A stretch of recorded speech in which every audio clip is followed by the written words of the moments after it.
মিয়া দাদাগিরি নচলিব মিয়া ঘটিছে গেগে পাগল মিয়া ঘটিছে গেগে পাগল মিয়া দাদাগিরি আর নচলিব মিয়া দাদাগিরি নচলিব মিয়া ঘটিছে গেগে পাগল প্রশাসন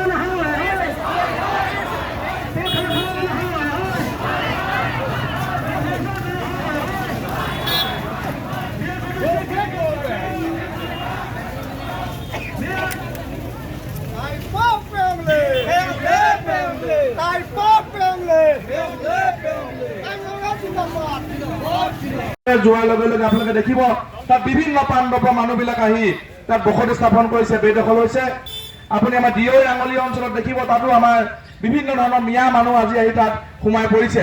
গতিকে আমি চৰকাৰক আহ্বান জনাইছো যে অতি শীঘ্ৰে আমাৰ এই অঞ্চলবিলাক বেদখল মুক্ত কৰিব লাগিব। আৰু ইতিমধ্যে আমি চৰকাৰক 48 ঘণ্টা সময় নিৰ্ধাৰণ কৰি দিছিলো।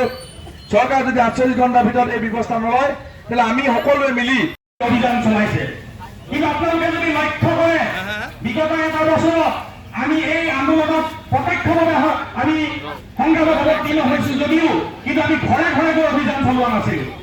আমি কোনোদিন ঘৰে ঘৰে গৈ মিয়া মানুহ বিচাৰি আমি তাত অভিযান চলোৱা নাছিলো। আমি অভিযান এইকাৰণে চলোৱা নাছিলো যে সেই দায়িত্ব চৰকাৰৰ। আমি য'তেই এই সন্দেহযুক্ত নাগৰিকৰ খবৰ পাইছো সেই সন্দৰ্ভত আমি প্ৰশাসনক আমি অৱগত কৰিছো। নিজেই আইন হাতত তুলি লৈ আমি তাত গৈ আমি সোমোৱা নাছিলো আৰু যোৱাকালিও আমি সোমোৱা নাছিলো। এইকাৰণে সোমোৱা নাছিলো, এইটো দায়িত্ব চৰকাৰৰ। আমি কেৱল খবৰ খাতি লৈ এই সন্দৰ্ভত আমি প্ৰশাসনক আমি অৱগত কৰিছো। কিন্তু এতিয়া যোৱাকালি আমাৰ খিলঞ্জীয়া এগৰাকী আমাৰ খিলঞ্জীয়া মুছলমান মহিলাৰ সম্পত্তি কাঢ়ি ল'বৰ বাবে তেখেতসকলে ব্যৱস্থা গ্ৰহণ কৰিছে। ধাৰাবাহিক ৰূপত সেই মহিলাগৰাকীৰ ঘৰত আক্ৰমণ চলিছে বিগত বহু সময়ত, আৰু তেখেতে আমাক জনোৱা মতে প্ৰশাসনক কেইবাবাৰো এই সন্দৰ্ভত অৱগত কৰিছে। আৰু যিঘৰ মানুহে এই কাম কাজ কৰিছে সেই মানুহবিলাকে কি ধৰণৰ আইন বিৰোধী কাম কাজ কৰিছে, বিভিন্ন কাম কাজ কৰিছে, এই কথাবিলাক স্থানীয় ৰাইজে আমাক অৱগত কৰিছে। আৰু আমাৰ নিৰ্দিষ্ট অভিযোগ যেতিয়া আমাৰ অফিচলৈ আহিছে, আমাৰ খিলঞ্জীয়া এই মুছলমান মহিলাগৰাকী মাটি কাঢ়ি লোৱাৰ সন্দৰ্ভত যেতিয়া শেষ পৰ্যায়ত আহি আমাৰ কাৰ্যালয়ত যেতিয়া তেখেতসকলে খবৰ ল'বলৈ আহিছে বা অভিযোগ দিবলৈ আহিছে, এই সন্দৰ্ভত সত্য নে অসত্য এই কথা খবৰ ল'বৰ বাবে আমাৰ ল'ৰাবিলাক সেই ঠাইলৈ গৈছে যে এই কথাটো সঁচা নে মিছা খবৰ ল'বলৈ গৈছে।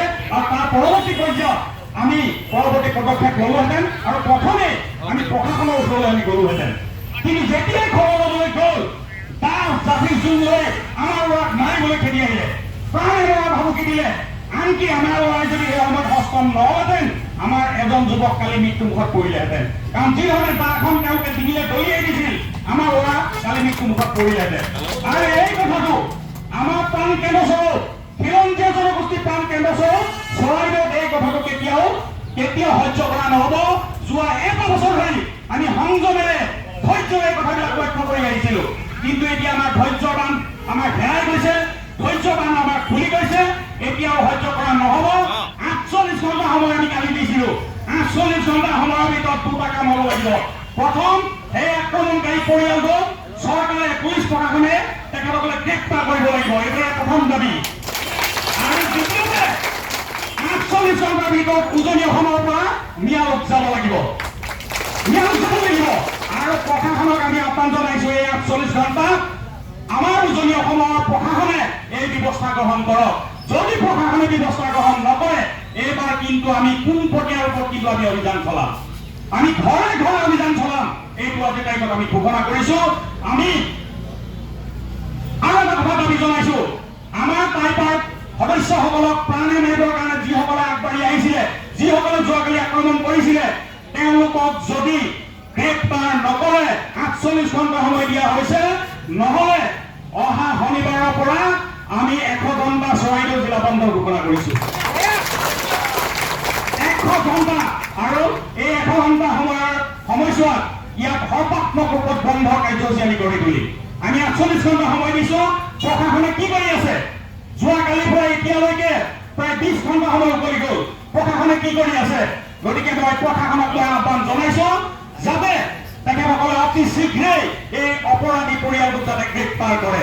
আৰু অন্যথা আমি কিন্তু অহা শনিবাৰৰ পৰা 100 ঘণ্টীয়া চৰাইদেউ জিলা বন্ধ দিবলৈ আমি বাধ্য হ'ম আৰু তাৰ পাছতো যদি এই কাৰ্য তেওঁলোকে নকৰে তেতিয়াহ'লে হয়তো আমি অনিৰ্দিষ্ট